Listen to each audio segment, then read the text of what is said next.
గుంటూరు జిల్లా కోటప్పకొండ జాతరలో అపశృతి చోటు చేసుకుంది. తిరునాళ్లకు ఊరేగింపుగా తీసుకొస్తున్న సమయంలో విద్యుత్ ప్రభ పక్కకు ఒరిగిపోయిన దృశ్యాలను చూస్తున్నాం. ఉప్పలపాడు గ్రామానికి చెందిన విద్యుత్ ప్రభను కోటప్పకొండకు తీసుకెళ్తుండగా ఈ ప్రమాదం జరిగింది. ప్రభ ఒక్కసారిగా పక్కకు ఒరిగిపోయింది. దీంతో అక్కడ ఉన్న వారంతా భయాందోళనకు గురయ్యారు. తలో దిక్కు పారిపోయారు. ప్రమాదంలో పలువురికి స్వల్పంగా గాయాలయ్యాయి.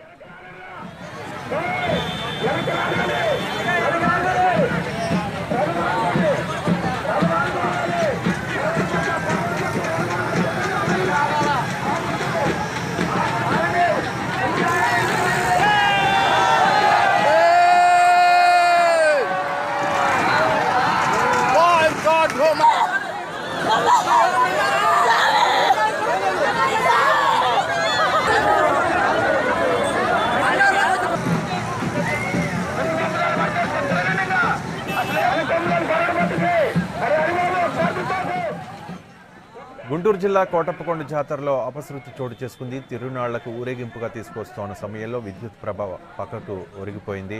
ఉప్పలపాడు గ్రామానికి చెందిన విద్యుత్ ప్రభను కోటప్పకొండకు తీసుకెళ్తుండగా ఈ ప్రమాదం జరిగింది. ప్రభ ఒక్కసారిగా పక్కకు ఒరిగిపోయింది. దీంతో అక్కడ ఉన్న వారంతా భయాందోళనకు గురయ్యారు. తలో దిక్కు పారిపోయారు. ప్రమాదంలో కొందరికి స్వల్పంగా గాయాలయ్యాయి.